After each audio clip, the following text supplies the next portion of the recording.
नमस्कार, मैं हूं आपके साथ मयंक। आज 9 मई है और पिछले 12 घंटों के अंदर बीती रात सारे डेवलपमेंट्स जो ईरान और अमेरिका के बीच में हुए हैं, हॉर्मूज में किस तरह से डेवलपमेंट्स हुए हैं, उन पर सारी खबरें, सारे अपडेट्स हम आपको बताएंगे।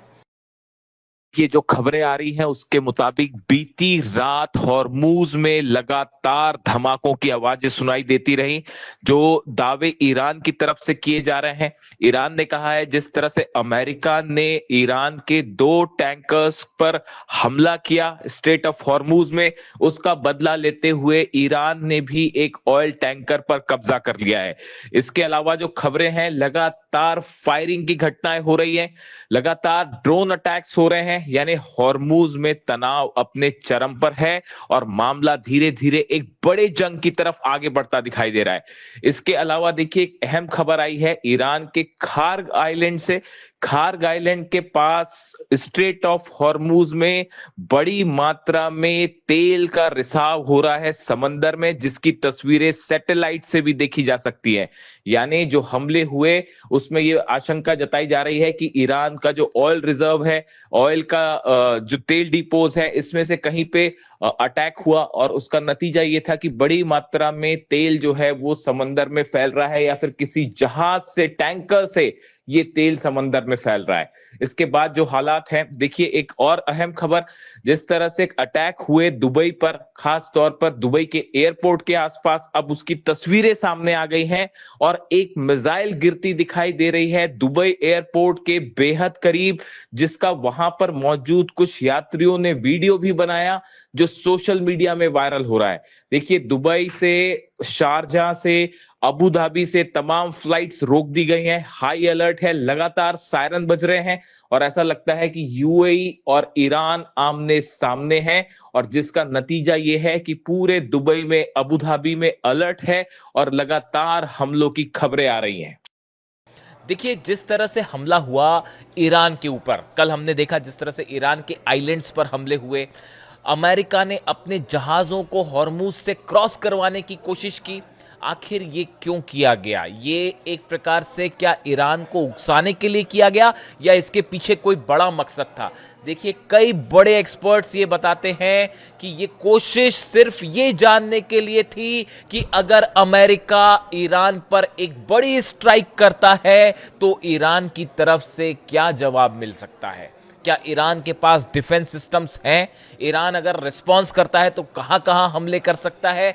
इस तरह से एक कोशिश हो सकती है ये जानने की कि ईरान की तैयारी कैसी है, और ईरान ने अपनी तैयारी ही नहीं दिखाई, जमकर ठोका है। अमेरिका के जहाज, 3 जहाज खास तौर पर जिनको निशाना बनाया गया, तीनों बड़े जंगी जहाज थे।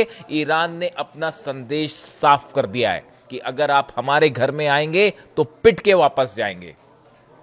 इसके बाद, इसके साथ ही देखिए जो ईरान का रिस्पांस था, जिस तरह से यूएई पर अटैक हुए कल, जिस तरह से ड्रोन अटैक हुए फुजेरा के ऊपर, इसने एक बार फिर ये बात को साफ कर दिया है कि अगर ईरान पर कोई एक्शन होता है तो इसका खामियाजा पूरे अरब देशों को झेलना पड़ेगा। और यही वजह है, एक बार फिर बड़ी खबर आई है सऊदी अरब से।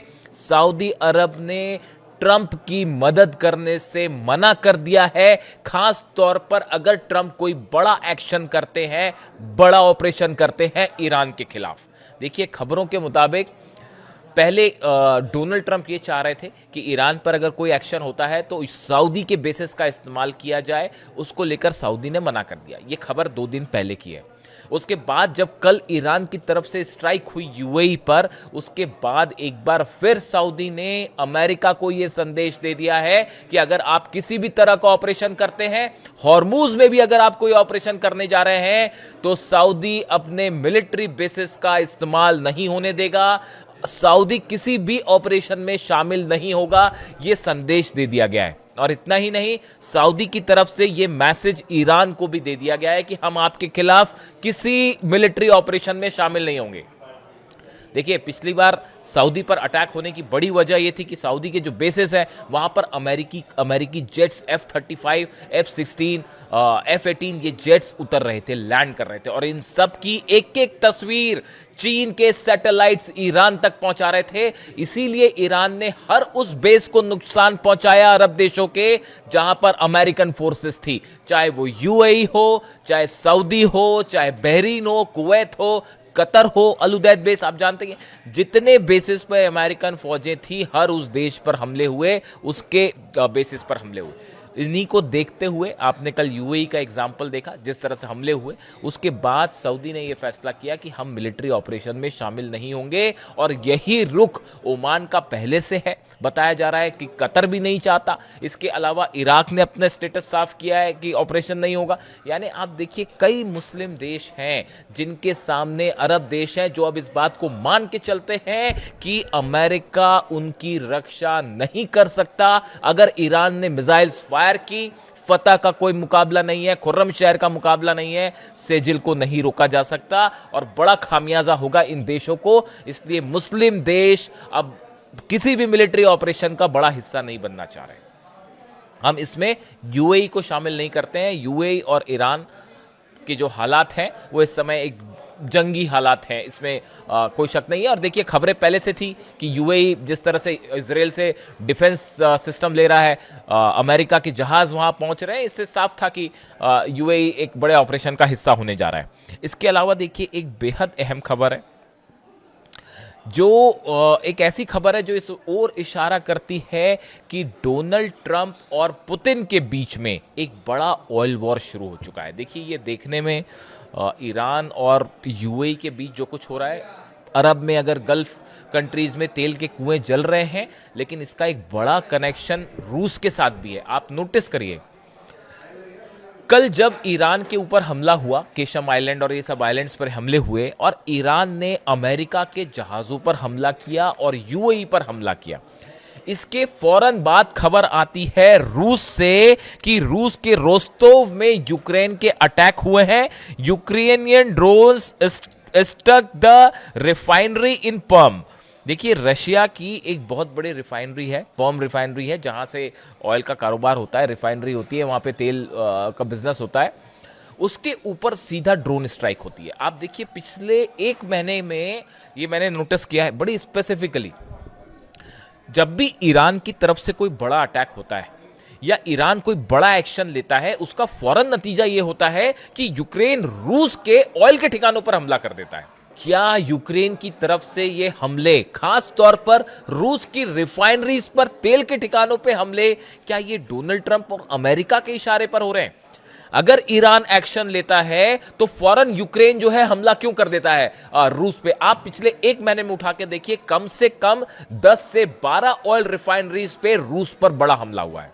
चाहे वो तोप से ऑयल रिफाइनरी हो, चाहे किरीश हो, ये बहुत बड़ी रिफाइनरी है। और कल पर्म में जिस तरह से हमला हुआ, ईरान अमेरिका के जंगी जहाजों को हमला कर रहा है और वहां पे तुरंत कुछ ही चंद घंटों के अंदर यूक्रेन ने ड्रोन लॉन्च कर दिए। जबकि आज परेड है रशिया में, जो है वो बड़ी परेड है, जिस तरह से नाजी जर्मनी के ऊपर जीत हासिल की रूस ने, उसको लेकर सोवियत यूनियन की जो है विक्ट्री परेड है वो है आज रूस में।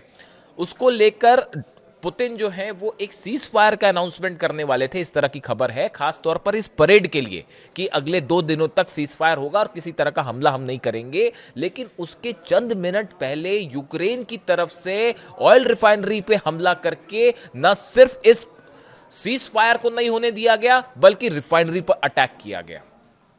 क्या फुजेरा पर जो हमले हुए, ये ऐसा लगता है मानो इसका मिडिल ईस्ट और ईरान से सीधा कनेक्शन है। जो मैं कहना चाह रहा हूं कि क्या पुतिन पर यह दबाव बनाने की कोशिश हो रही है और ये एक बड़ा ऑयल वॉर छिड़ गया है। अमेरिका अपने ऑयल को बेचना चाह रहा है इंटरनेशनल मार्केट में, और जो रूस का तेल है और ईरान का तेल है, इसको रोकने की कोशिश है, चाइना को रोकने की कोशिश है, चाइना के व्यापार को रोकने की कोशिश है। और बड़ी हैरानी की बात यह है कि बस चंद दिनों बाद डोनाल्ड ट्रंप जो है वो चीन जाने वाले हैं, और हालात ये है कि चीन और अमेरिका के बीच तनाव अपने चरम पर है। यूनाइटेड नेशंस में चाइना वीटो कर रहा है प्रस्ताव को अमेरिका के, जो कि ईरान के खिलाफ आ रहा था कि स्ट्रेट ऑफ हॉर्मुज खोला जाए। ऐसे हालात में जो ये हमले हो रहे हैं यूएई पर, दुबई पे, इसको लेकर अगली जो बैठक है डोनाल्ड ट्रंप की और जिनपिंग के बीच प्रस्तावित बैठक है, इसमें सबसे बड़ा मुद्दा ईरान और हॉर्मूज होने जा रहा है। अब सवाल यह है कि इसमें, इस डील में क्या ट्रंप और जिनपिंग की मुलाकात ईरान को लेके, हॉर्मूज को लेकर कोई बड़ी खबर लेके आएगी? क्या अमेरिका ने अपना ऑपरेशन अब तक बड़ी जंग को इसलिए रोक रखा है क्योंकि ट्रंप की मुलाकात होनी है जिनपिंग से? और क्या ये प्लान है कि इस मुलाकात के फौरन बाद एक बार फिर फुल फ्लेजेड वॉर देखने को मिलेगा और सीज फायर पूरी तरह से खत्म हो जाएगा? क्या ये जो हमले हो रहे हैं, आप देखिए, ये नियंत्रित हमले हो रहे हैं कि अमेरिका ने जो है और यूएई ने कुछ आइलैंड्स पर फायर किया, ड्रोन गए, लेकिन एक पूरी जंग नहीं छिड़ती दिख रही है। क्या ये एक टेस्टिंग की कोशिश थी? ऐसे तमाम सवाल हैं जिनके जवाब अभी एक्सपर्ट्स इस ओर इशारा कर रहे हैं कि एक बड़ी जंग जो है वो आहट दे रही है और ईरान इसके लिए तैयार है, चाहे समंदर में हो चाहे आसमान में, और पहले के मुकाबले ज़्यादा मजबूत स्थिति में है। और ये जो हमले हुए ईरान के आइलैंड्स पर, इसके बाद बताया जा रहा है एक बार फिर ईरान की तरफ से अपनी मिसाइल्स को डिप्लॉय कर दिया गया है लॉन्च पैड्स पे एक बड़े ऑपरेशन का जवाब देने के लिए।